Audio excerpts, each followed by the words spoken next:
más de 20 años, un puñado de empleados de las Fuerzas Aéreas norteamericanas ha vivido bajo las repercusiones de un hecho que tuvo lugar en el bosque de Rendlesham, cerca de la base de Suffolk, Inglaterra. Ellos aseguran que en 1980, durante 2 noches, experimentaron un encuentro muy cercano con un objeto no identificado. Su relato hace que el suceso de Rendlesham sea uno de los más detallados y mejor documentados hasta la fecha. Estos testigos también afirman que el gobierno abrió una investigación y después intentó taparla. Este suceso tiene espeluznantes similitudes con un avistamiento producido casi 33 años antes, cuando una supuesta nave extraterrestre se estrelló cerca de una base militar de Roswell, Nuevo México. Ambos relatos están avalados por testimonios oculares de respetados oficiales, investigaciones del gobierno y documentos y pruebas clasificadas. Fue como el Santo Grial. Desde luego es el caso de ovnis más famoso de Gran Bretaña. No cabe ninguna duda, es el Roswell británico.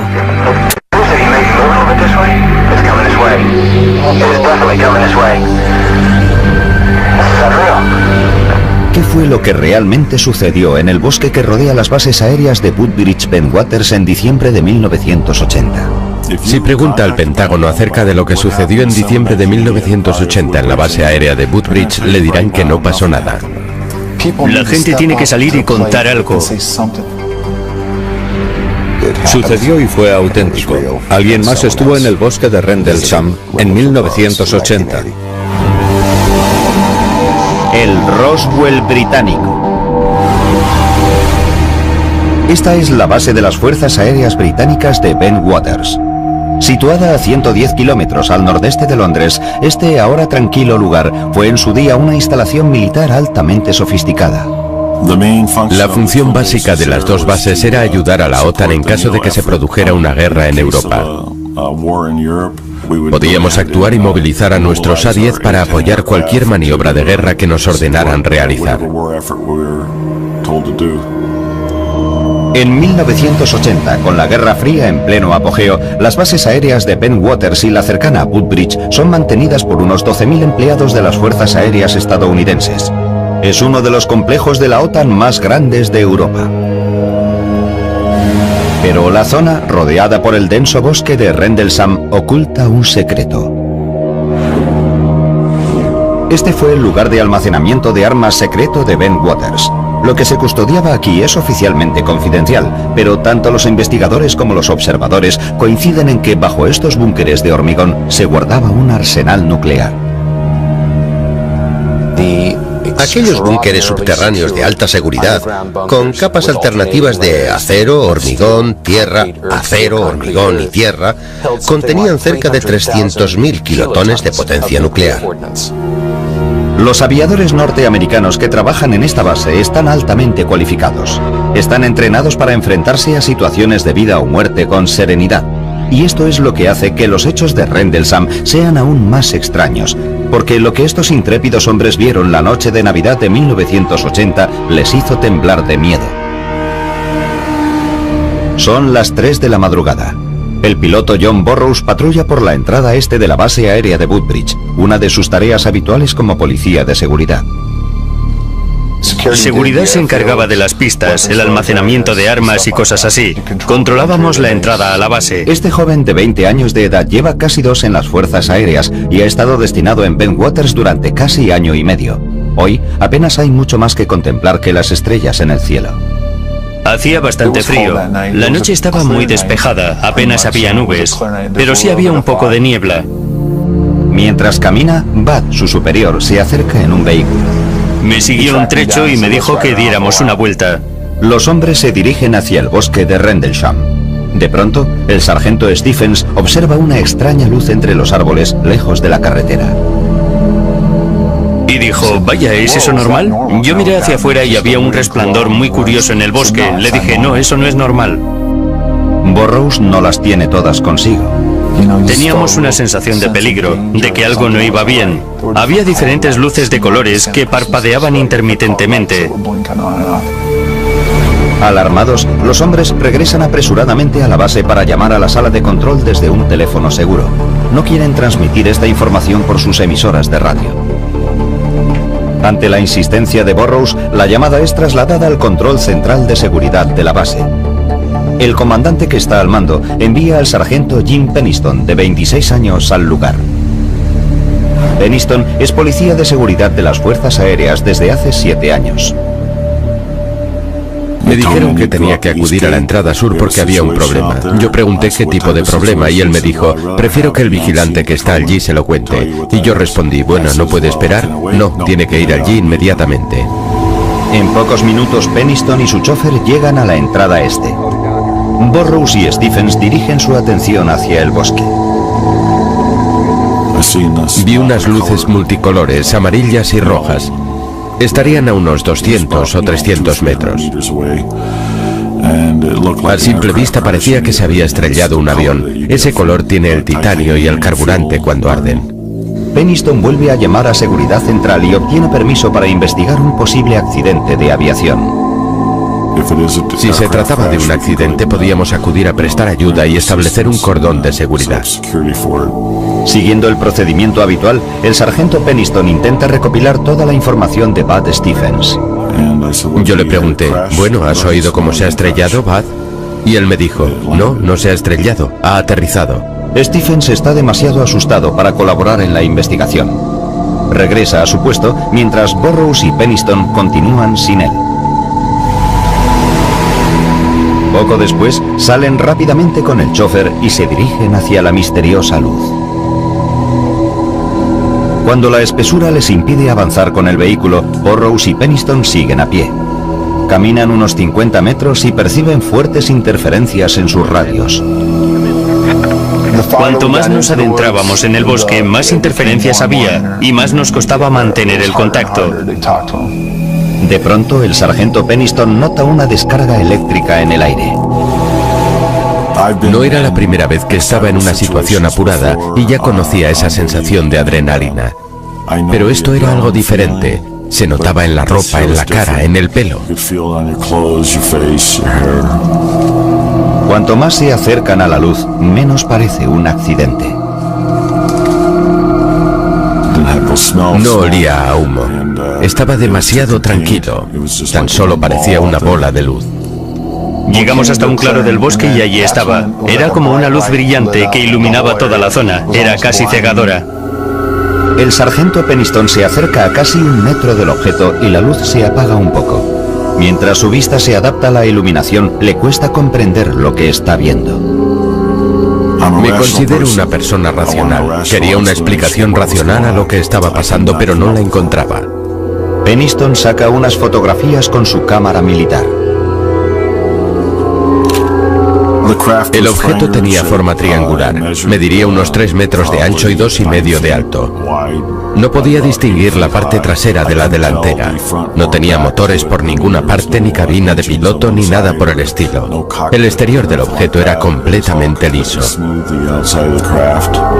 Entonces da una vuelta alrededor del objeto y apunta su descripción en un cuaderno. Estas son las notas que escribió aquella noche. Superficie de tipo desconocido. Identidad desconocida. No presenta tren de aterrizaje.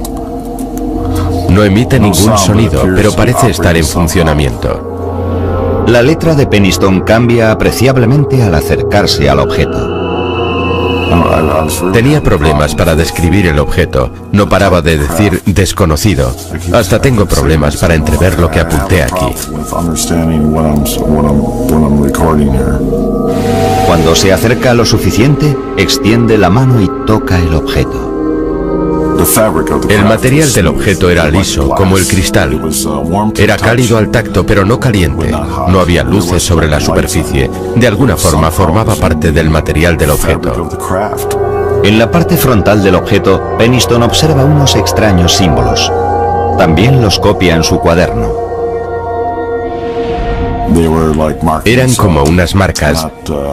No eran números ni escritura. Habría unos cuantos, tal vez 6 símbolos que medían 1 metro de anchura. Yo no había sido entrenado para aquella experiencia. De pronto, el objeto emite una luz cegadora. los hombres se ponen a cubierto. Entonces el objeto, o lo que fuese, se elevó y se alejó por encima de los árboles. La velocidad del objeto que se alejaba de la zona fue... La mejor manera de describirla sería en un abrir y cerrar de ojos. En todos los años que llevo con las fuerzas aéreas jamás había visto un objeto moverse a tal velocidad ni jamás lo veré. Mientras los hombres se incorporan lentamente, les llama la atención otro destello de luz a través de los árboles. Al principio creen que es el objeto, pero al fijarse mejor comprenden que es el faro de Orford Ness, que se encuentra a 8 kilómetros de allí. Burrows y Penniston comprueban sus radios. Vuelven a funcionar. Son las 5 de la madrugada. Han pasado unas 2 horas desde que vieron por primera vez las misteriosas luces del bosque.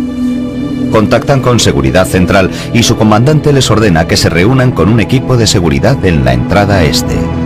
Estábamos como, ¿y ahora qué decimos? No podíamos explicar lo que habíamos visto. Un poco más tarde, aquella misma mañana, los hombres son llevados a prestar declaración. Penniston se muestra reacio a dar a conocer todo lo que ha presenciado. Dar detalles de lo que nos había pasado no habría sido bueno para nuestra carrera profesional. Fui al despacho del comandante junto a Burrows y dimos un informe más o menos aséptico de lo que nos había sucedido aquella noche. Después del informe, Penniston asegura que el comandante les dio una velada advertencia.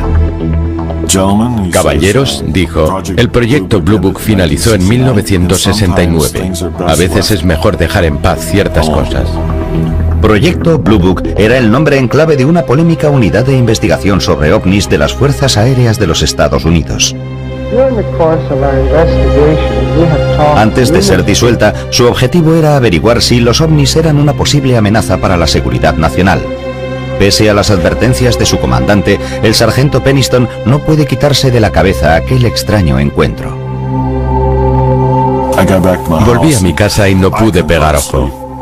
Me quedé sentado en el salón durante 2 o 3 horas y al final pensé, tengo que volver allá. Regresa al lugar provisto de una cantidad de yeso blanco. Su idea consiste en tomar moldes de cualquier rastro dejado por el objeto. No estaba dispuesto a marcharme de allí sin obtener respuesta. Quería algo tangible. Detecta 3 huellas circulares en posición simétrica sobre el terreno. Tienen varios centímetros de profundidad y están a 3 metros de distancia. La distancia de separación entre las huellas era idéntica. Tendrían entre 5 y 7 centímetros de grosor. Estos son los moldes elaborados por Penniston un día después de los hechos. Está convencido de que son las marcas dejadas por el objeto al aterrizar sobre el terreno. Decide no mostrárselas a sus superiores. Junto con sus anotaciones y el carrete de fotos, el sargento dispone de 3 moldes de yeso para avalar su relato. Pero las pruebas físicas de Penniston no resuelven el misterio de Rendlesham. Tan solo 2 noches después, el ovni regresa. Esta vez, el comandante adjunto de la base realiza un informe espeluznante sobre su propio encuentro.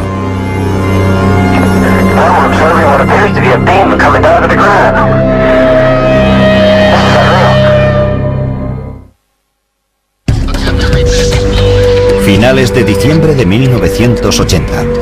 Los avistamientos de objetos misteriosos en el complejo militar de la OTAN Woodbridge-Bentwaters han puesto nerviosos a muchos aviadores.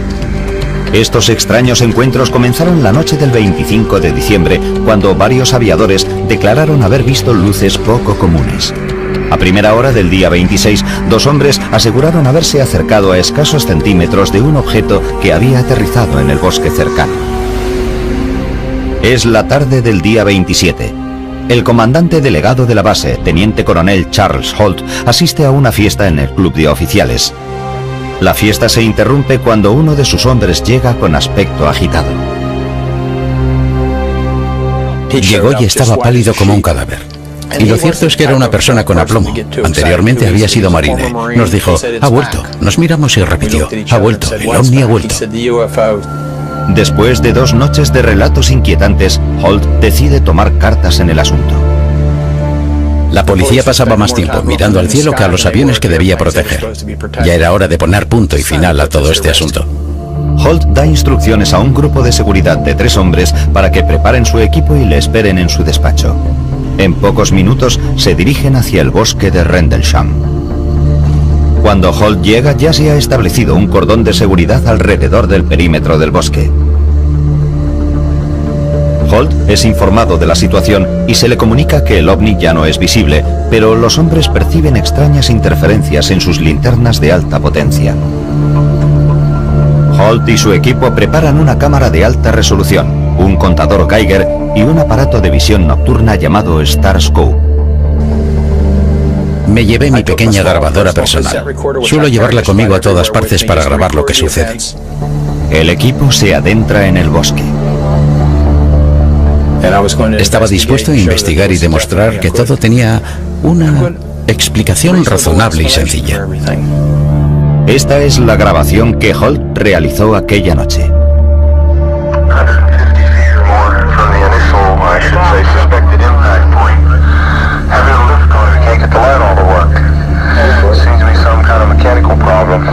Aparte de los problemas con las linternas, el equipo de Holt se tropieza con el mismo tipo de interferencias de radio percibidas por Burroughs y Penniston la noche anterior.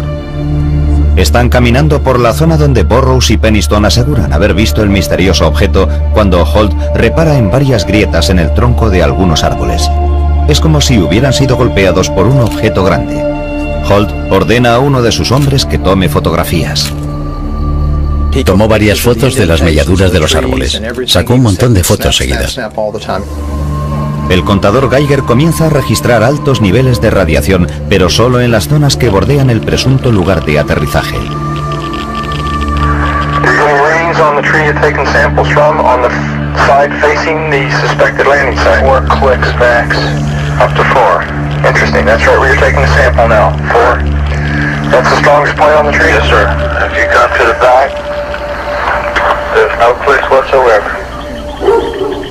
De pronto, unos sonidos hacen vibrar el bosque.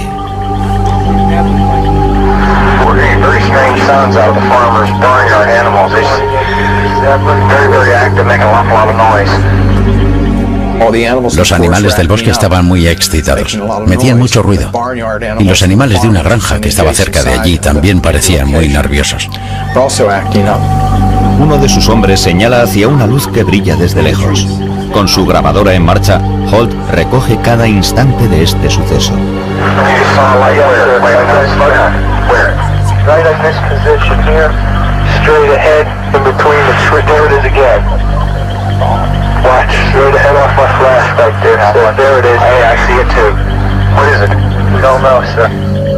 Vimos un objeto rojo y brillante. Parecía un ojo. Sería la mejor descripción.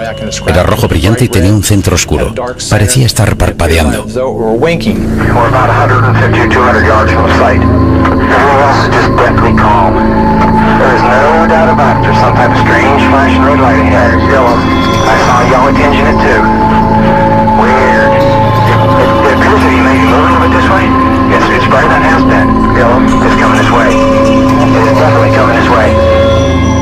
Se movía entre los árboles horizontalmente, pero también verticalmente.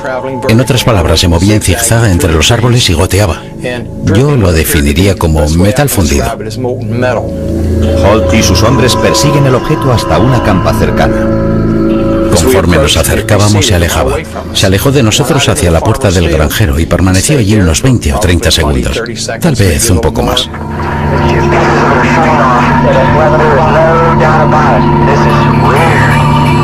De repente explotó silenciosamente en multitud de objetos blancos, de modo que nos acercamos a la huerta y buscamos sobre el terreno marcas de quemaduras o pruebas, o cualquier cosa procedente del objeto. Los hombres no encuentran nada. Desde lo alto, el objeto da un repentino giro. Se acercó a nosotros a una velocidad altísima.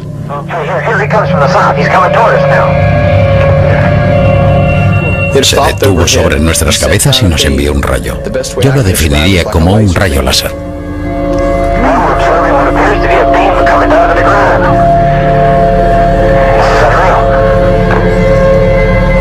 En cuanto a diámetro, era un rayo estable. Caía frente a nuestros pies y nos quedamos mirando asombrados. Y yo pensé, ¿será una señal? ¿Será una advertencia? ¿Nos estará amenazando? Y tan rápido como había aparecido, el objeto desapareció. El objeto se aleja rápidamente. El equipo, hipnotizado, lo observa mientras se desplaza por encima de la base y sigue emitiendo rayos hacia el suelo. Algunos creen que la luz se proyecta directamente sobre la zona de almacenamiento de armas de la base, donde supuestamente se guardan misiles nucleares.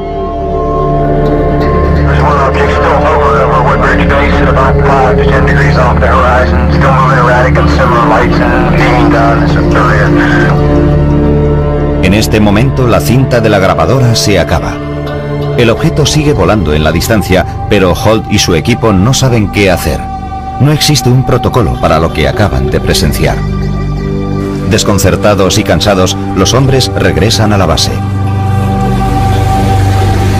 El aviador John Burroughs, que había visto el ovni 2 noches antes, llega al lugar junto con el sargento Adrián Bustinza. A Burroughs le preocupa el comportamiento de los hombres que regresan del bosque. Se sentían extraños, no lo sabría decir. Estaban alterados. Tras una breve conversación, Burroughs descubre una luz azulada que brilla en la misma zona que Halt acaba de examinar. El aviador está decidido a seguir investigando. Empecé a insistirle: vamos, coronel, déjeme salir a ver, quiero ver lo que es. Al final me dio autorización y Bustinza y yo fuimos allá a observar con más detenimiento. Los hombres avanzan hacia el extraño resplandor azul. Sube la adrenalina y Burroughs empieza a correr. Al acercarme a lo que quiera que fuese, de repente desapareció. El terreno queda en penumbra. Los aviadores están asustados y confusos. Sencillamente desapareció. Yo me quedé en medio del campo, no había nada. Burroughs se dirige a Bustinza con incredulidad. Me dice: ¿qué le ha pasado? Y yo: no sé de qué me habla. Y él: usted estaba como envuelto en la luz. Era como si usted estuviera ahí de pie. De repente queda envuelto en la luz y desaparece. Burroughs y Bustinza regresan a la base. El segundo encuentro de Burroughs con la extraña luz le deja sumido en un mar de dudas. Lo que no saben es que se ha puesto en marcha una investigación secreta de varias agencias del gobierno.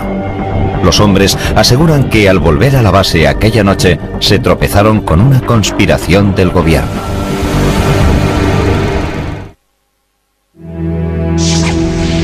Enero de 1981. En las bases aéreas de Woodbridge Ben Waters, al este de Inglaterra, se disparan los rumores tras el misterioso avistamiento de ovnis por parte del personal militar norteamericano destacado allí.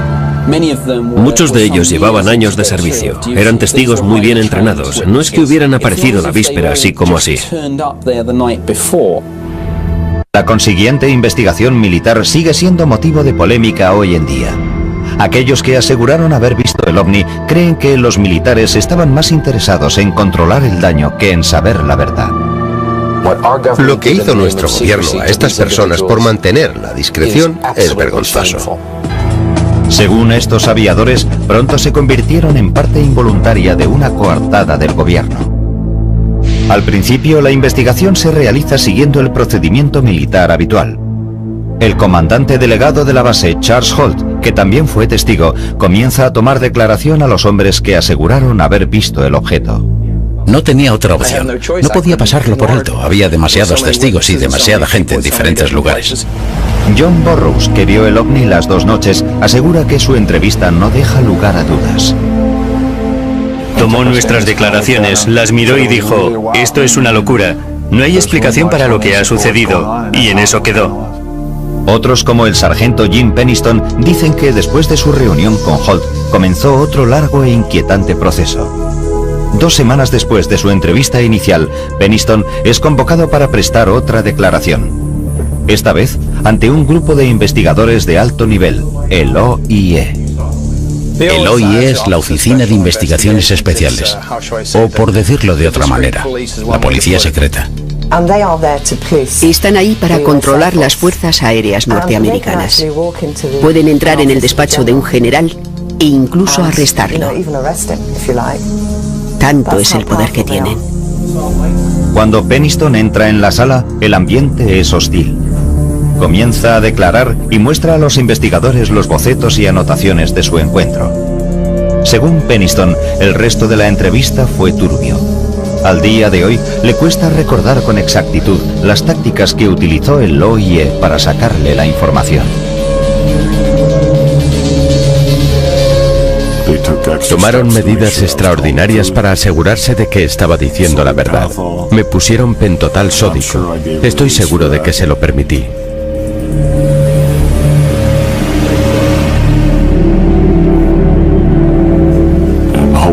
Esperaba que creyeran que lo que decía era la verdad. Pienso que les di mi permiso para que lo hicieran.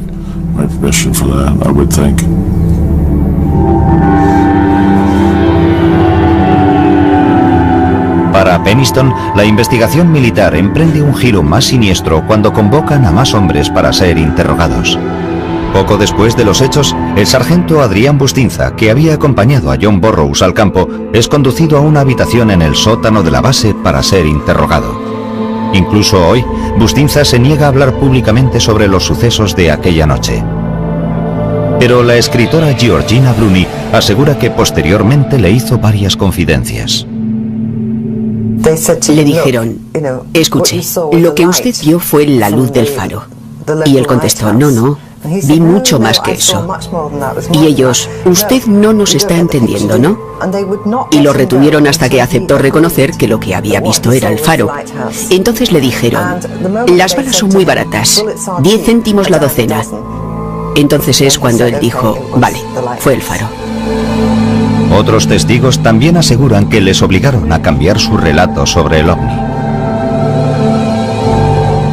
Nos dijeron que teníamos que tratarlo con confidencialidad absoluta. Y así fue, nunca hablamos de ello. Según Burroughs, es evidente que el gobierno oculta algo. Poco después de su interrogatorio, Burroughs vuelve a su puesto de guardia. Mientras realiza sus rondas, comprueba que en el bosque hay una actividad frenética. De Woodbridge salían vehículos hacia el bosque. Había helicópteros sobrevolando la zona. Algo estaba pasando allí. Lo que era exactamente no lo sé. El comandante delegado de la base, Charles Holt, también está al tanto de las actividades ocultas de la base. Me enteré por algunas personas que al día siguiente había llegado un avión lleno de gente y que se habían dedicado a investigar a fondo. Peniston y Holt aseguran que tomaron fotografías del misterioso objeto, pero cuando las imágenes vuelven del laboratorio, están veladas. La mayoría de las fotos estaban veladas. Me pareció muy extraño. Lo que yo creo es que velaron intencionadamente las fotos que hice. Estoy convencido. Incluso el teniente coronel Holt, el testigo de mayor rango, cree que los militares le ocultan algo. A medida que prosigue la investigación, le solicitan que redacte a máquina un informe basado en sus entrevistas con los demás testigos y lo entregue a sus superiores. Holt cree que este documento será compartido con el gobierno británico. Holt hace lo que le ordenan y entrega un informe bajo el título Luces inexplicables. Escribe: los individuos informaron haber visto un extraño objeto brillante en el bosque. El objeto fue descrito como de apariencia metálica y de forma triangular. No es un informe definitivo. Muchos de los detalles faltan o son incorrectos y las descripciones a veces son vagas.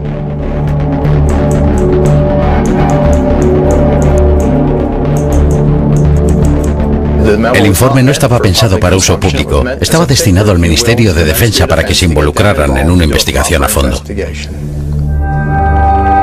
Sus superiores archivan el informe y las extrañas luces ya no vuelven nunca más a la base. Los rumores sobre la nave extraterrestre acaban diluyéndose. Durante 3 años el público no tiene ningún conocimiento de lo que sucedió en las bases aéreas. Pero en 1983 aparece un nuevo testigo con sorprendentes declaraciones acerca de un encuentro con un ovni. El misterio de Rendlesham se vuelve más profundo.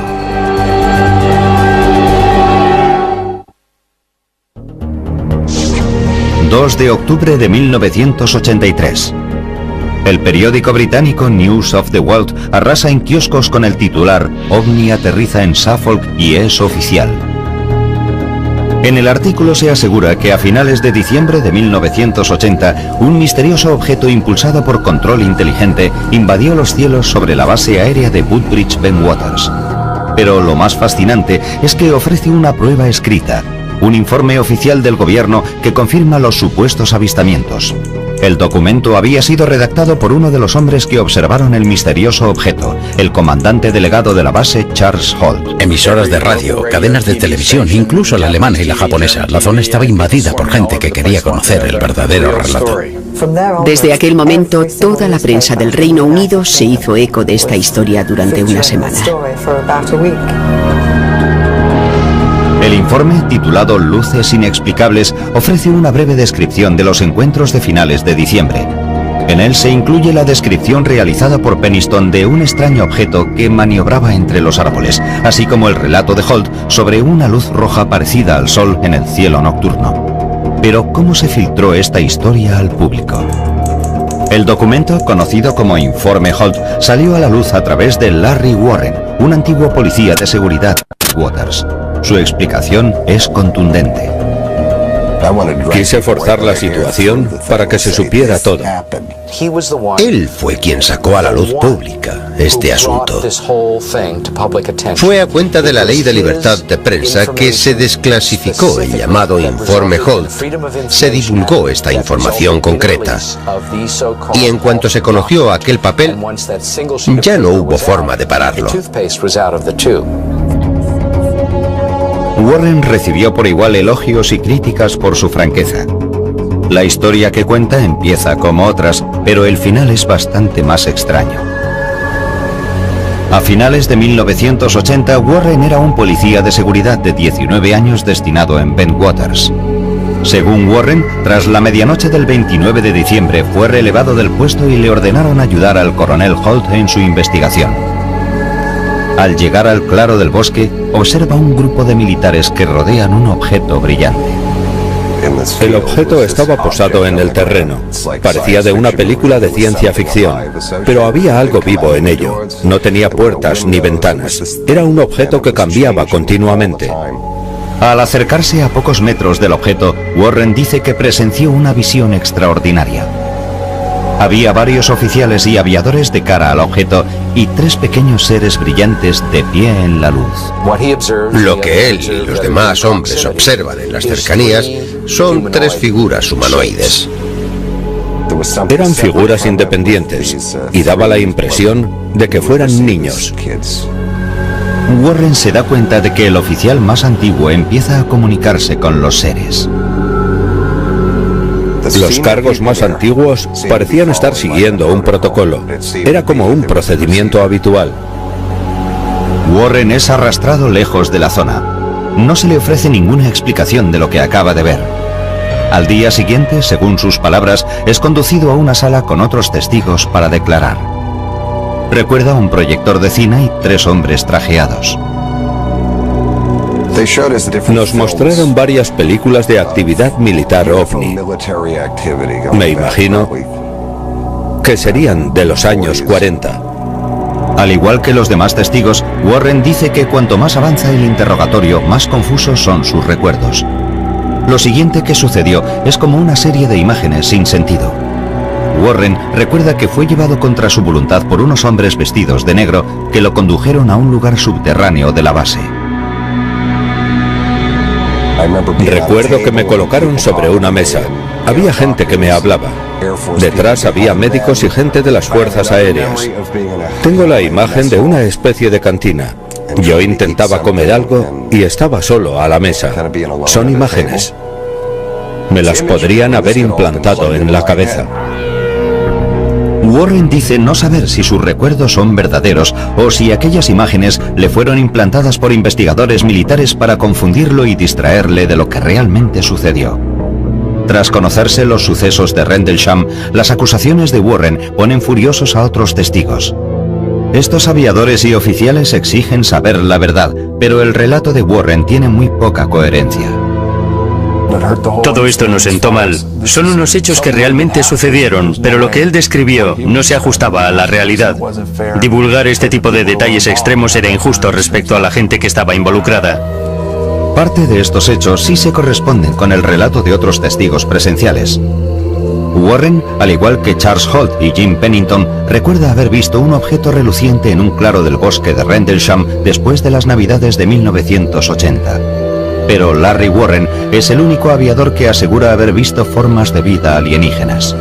Otro problema que presenta la versión de Warren es que nadie recuerda haberle visto en el bosque la noche en cuestión. Nadie recuerda que estuviera allí aquella noche, ninguno.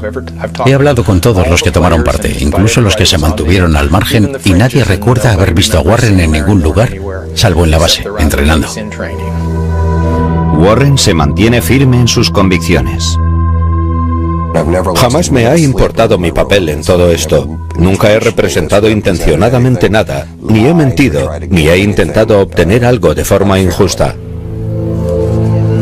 Las contradicciones que rodean el caso Rendlesham han sido frustrantes para los investigadores de ovnis. Hay muchos testigos fiables, pilotos entrenados para ser buenos observadores y permanecer tranquilos en situaciones extremas, pero las discrepancias entre sus versiones son demasiado llamativas. En los años siguientes, los investigadores luchan por desentrañar el misterio. En 2002, unos documentos desclasificados del gobierno arrojan nueva luz sobre aquellos misteriosos sucesos del bosque de Rendlesham.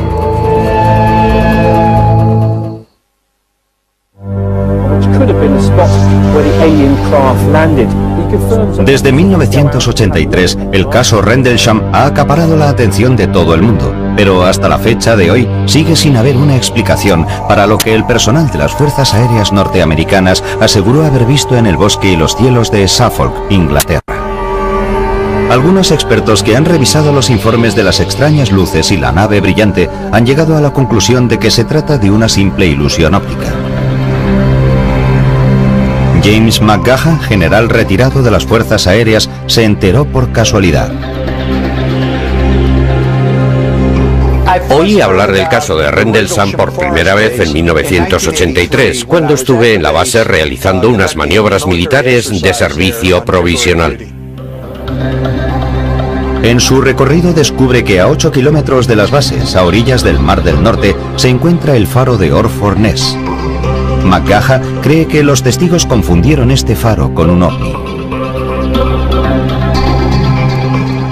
En una noche fría y oscura de diciembre, el faro proyecta su luz a través de los árboles. Este brillante foco de luz se cuela entre los árboles y puede producir efectos ópticos muy curiosos. La luz se dispersa por los árboles. John Burroughs sí menciona el faro en su primera declaración ante sus superiores. En el informe dice que una vez desaparecidas las misteriosas luces, pensó que el faro era otro objeto, pero rápidamente se dio cuenta de su error. Quiero dejar algo bien claro. Por mucho que alguien quiera distorsionarlo, si se lee el informe, sobre todo el mío, se hace una distinción entre lo que vimos al principio y la luz del faro que vimos posteriormente. En ningún momento de mi declaración pone que creímos que la luz del faro era el objeto. He hecho una exhaustiva investigación en torno a este faro.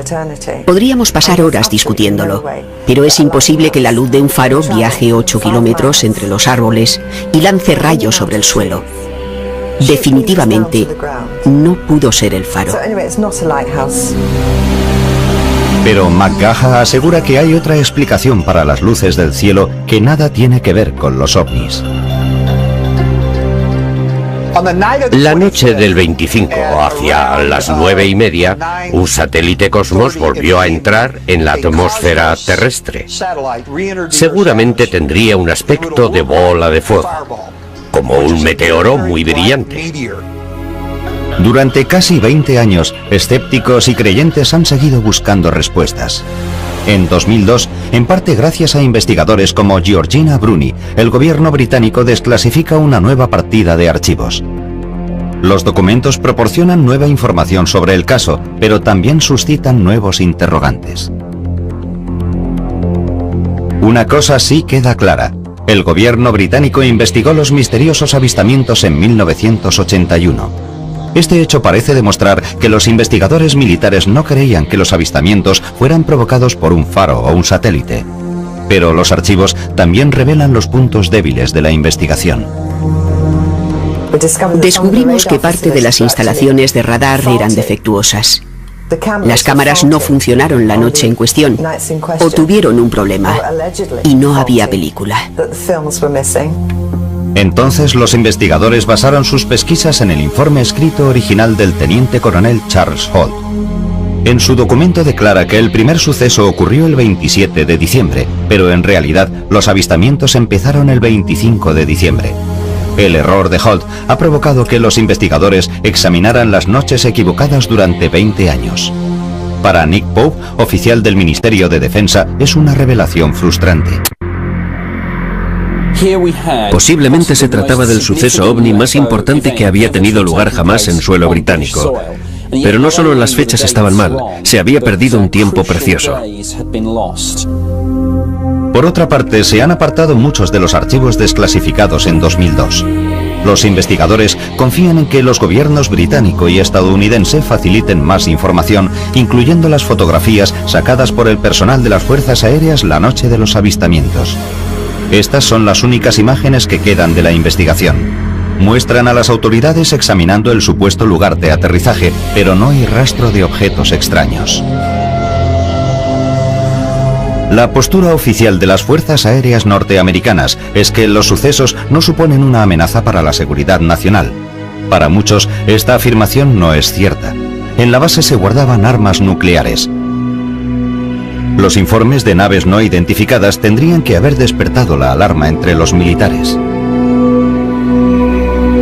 Hubo algunos objetos que sobrevolaron la zona de almacenamiento de armas y proyectaron luces sobre el terreno.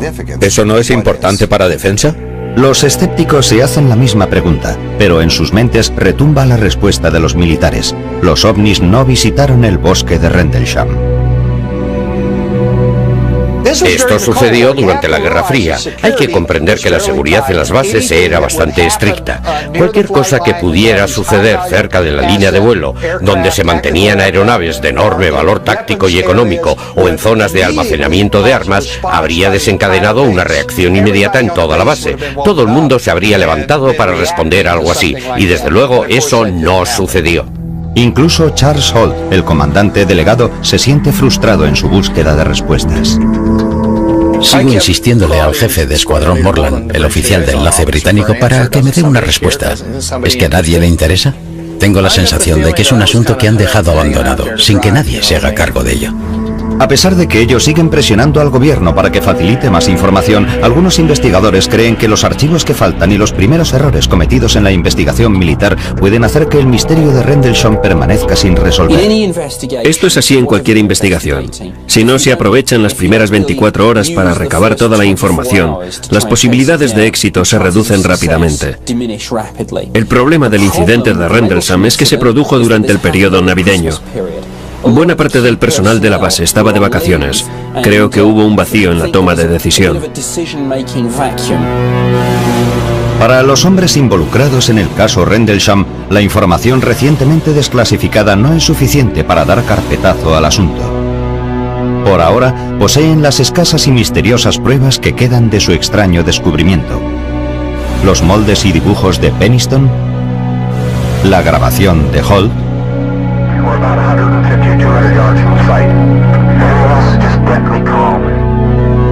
Jim Penniston, Larry Warren y John Burroughs siguen preguntándose por qué el gobierno oculta la verdad.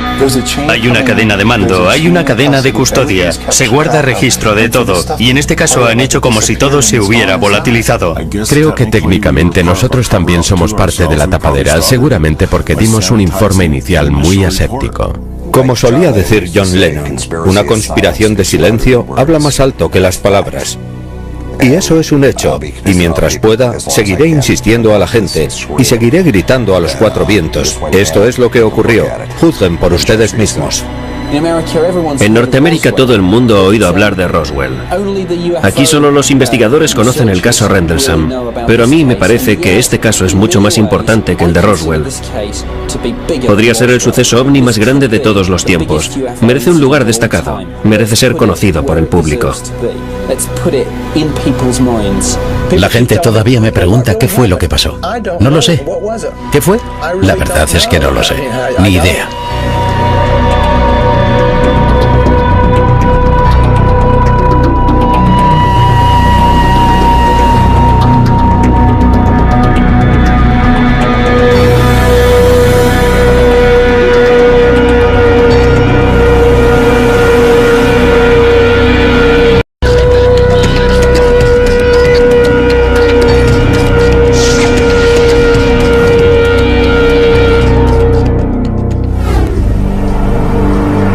Durante más de 20 años, un puñado de empleados de las Fuerzas Aéreas norteamericanas ha vivido bajo las repercusiones de un hecho que tuvo lugar en el bosque de Rendlesham, cerca de la base de Suffolk, Inglaterra.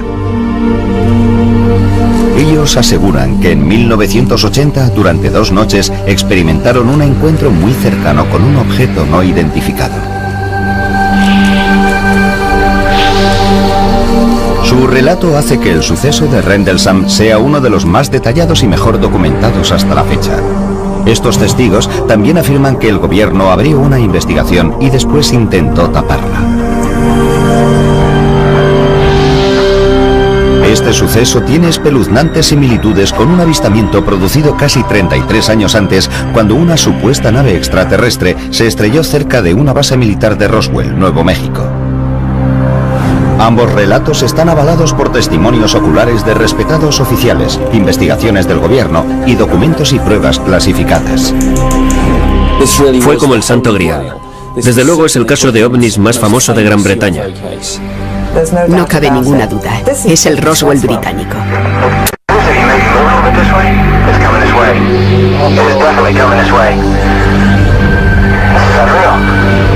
¿Qué fue lo que realmente sucedió en el bosque que rodea las bases aéreas de Woodbridge Bentwaters en diciembre de 1980?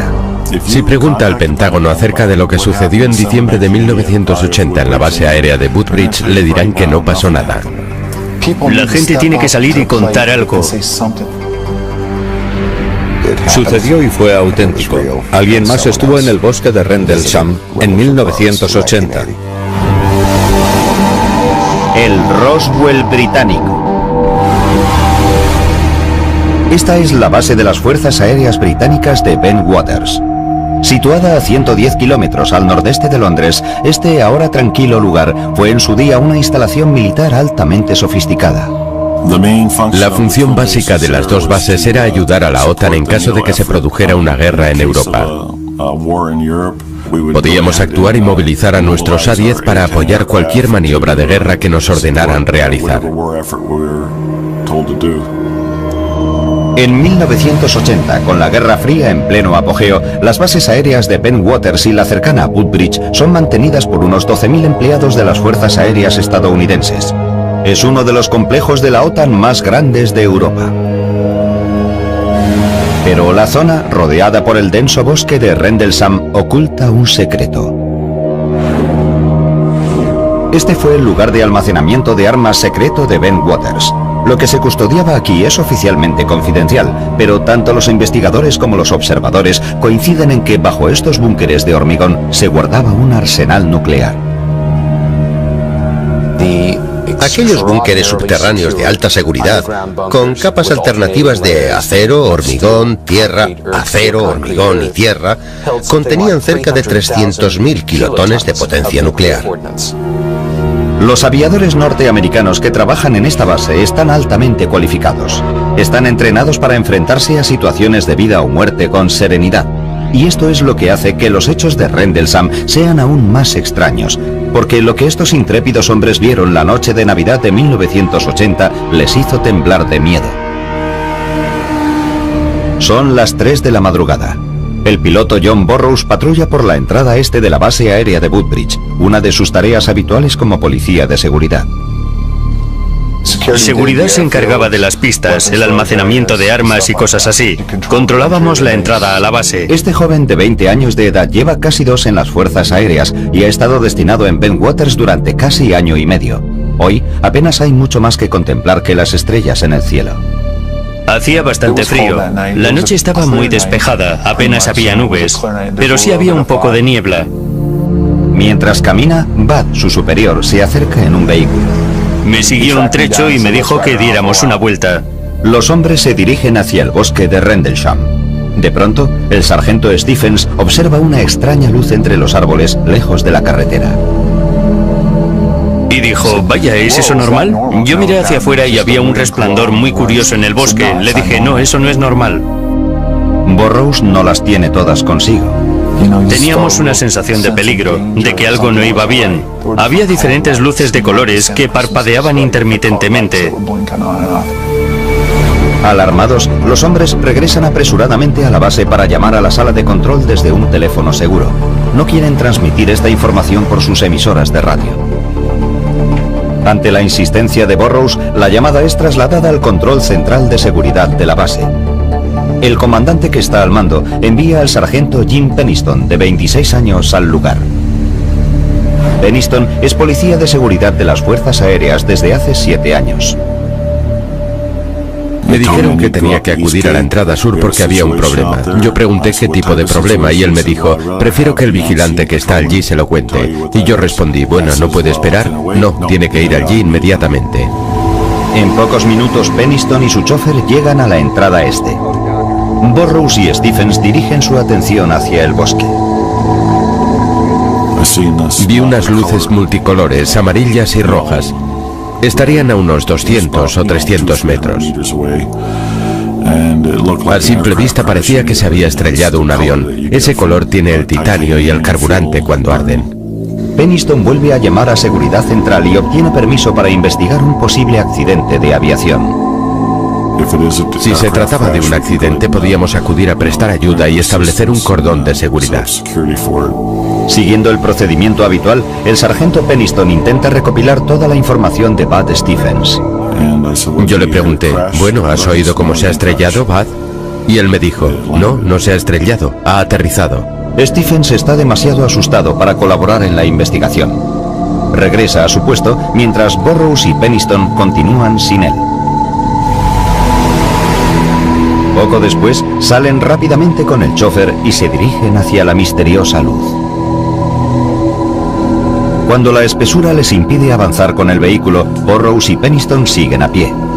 Caminan unos 50 metros y perciben fuertes interferencias en sus radios.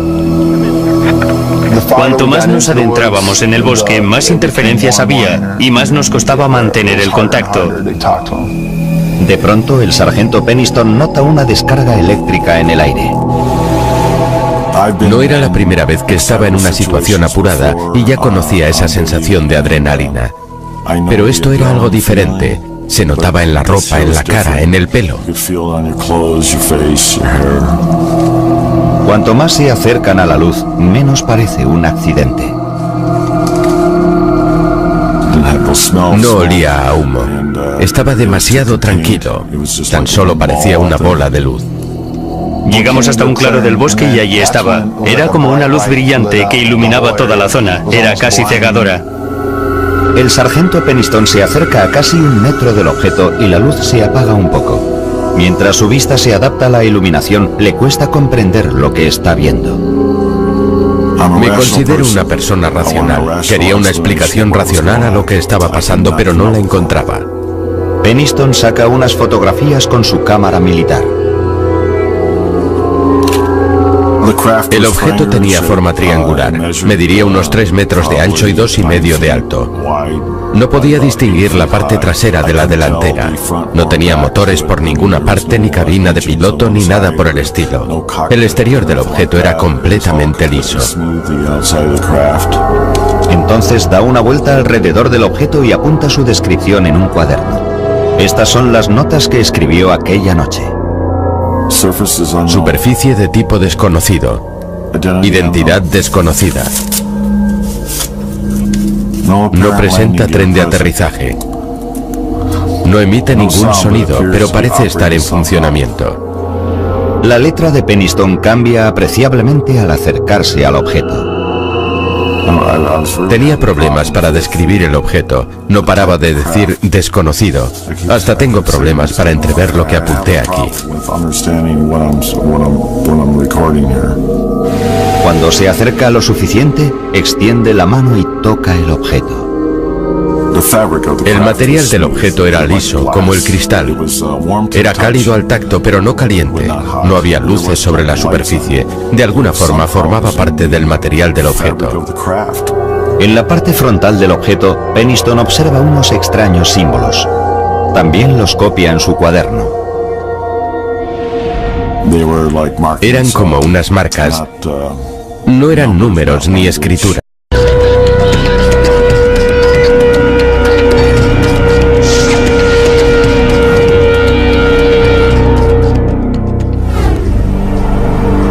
Durante Durante más de 20 años, un puñado de empleados de las Fuerzas Aéreas norteamericanas ha vivido bajo las repercusiones de un hecho que tuvo lugar en el bosque de Rendlesham, cerca de la base de Suffolk, Inglaterra.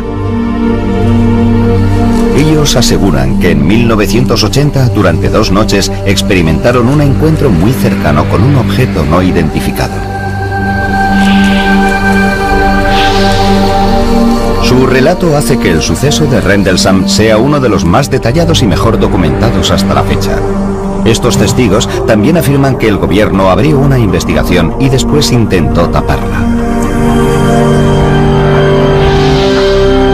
Este suceso tiene espeluznantes similitudes con un avistamiento producido casi 33 años antes, cuando una supuesta nave extraterrestre se estrelló cerca de una base militar de Roswell, Nuevo México. Kilómetros al nordeste de Londres, este ahora tranquilo lugar fue en su día una instalación militar altamente sofisticada. La función básica de las 2 bases era ayudar a la OTAN en caso de que se produjera una guerra en Europa. Podíamos actuar y movilizar a nuestros A-10 para apoyar cualquier maniobra de guerra que nos ordenaran realizar. En 1980, con la Guerra Fría en pleno apogeo, las bases aéreas de Bentwaters y la cercana Woodbridge son mantenidas por unos 12.000 empleados de las Fuerzas Aéreas estadounidenses. Es uno de los complejos de la OTAN más grandes de Europa. Pero la zona, rodeada por el denso bosque de Rendlesham, oculta un secreto. Este fue el lugar de almacenamiento de armas secreto de Bentwaters. Lo que se custodiaba aquí es oficialmente confidencial, pero tanto los investigadores como los observadores coinciden en que bajo estos búnkeres de hormigón se guardaba un arsenal nuclear.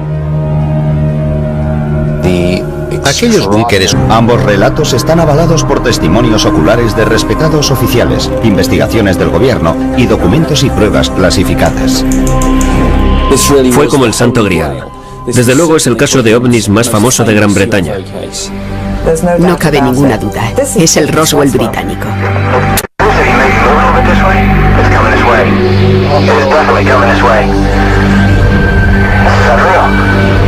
¿Qué fue lo que realmente sucedió en el bosque que rodea las bases aéreas de Woodbridge Bentwaters en diciembre de 1980? Si pregunta al Pentágono acerca de lo que sucedió en diciembre de 1980 en la base aérea de Woodbridge, le dirán que no pasó nada. La gente tiene que salir y contar algo. Sucedió y fue auténtico. Alguien más estuvo en el bosque de Rendlesham en 1980. El Roswell británico. Esta es la base de las Fuerzas Aéreas Británicas de Bentwaters. Situada a 110 kilómetros. Apenas había nubes, pero sí había un poco de niebla. Mientras camina, Bud, su superior, se acerca en un vehículo. Me siguió un trecho y me dijo que diéramos una vuelta. Los hombres se dirigen hacia el bosque de Rendlesham. De pronto, el sargento Stephens observa una extraña luz entre los árboles, lejos de la carretera. Y dijo, vaya, ¿es eso normal? Yo miré hacia afuera y había un resplandor muy curioso en el bosque. Le dije, no, eso no es normal. Burroughs no las tiene todas consigo. Teníamos una sensación de peligro, de que algo no iba bien. Había diferentes luces de colores que parpadeaban intermitentemente. Alarmados, los hombres regresan apresuradamente a la base para llamar a la sala de control desde un teléfono seguro. No quieren transmitir esta información por sus emisoras de radio. Ante la insistencia de Burroughs, la llamada es trasladada al control central de seguridad de la base. El comandante que está al mando envía al sargento Jim Peniston, de 26 años, al lugar. Peniston es por subterráneos de alta seguridad, con capas alternativas de acero, hormigón, tierra, acero, hormigón y tierra, contenían cerca de 300.000 kilotones de potencia nuclear. Los aviadores norteamericanos que trabajan en esta base están altamente cualificados. Están entrenados para enfrentarse a situaciones de vida o muerte con serenidad. Y esto es lo que hace que los hechos de Rendlesham sean aún más extraños, porque lo que estos intrépidos hombres vieron la noche de Navidad de 1980 les hizo temblar de miedo. Son las 3 de la madrugada. El piloto John Burroughs patrulla por la entrada este de la base aérea de Woodbridge, una de sus tareas habituales como policía de seguridad. Seguridad se encargaba de las pistas, el almacenamiento de armas y cosas así. Controlábamos la entrada a la base. Este joven de 20 años de edad lleva casi 2 en las fuerzas aéreas y ha estado destinado en Bentwaters durante casi año y medio. Hoy apenas hay mucho más que contemplar que las estrellas en el cielo. Hacía bastante frío. La noche estaba muy despejada.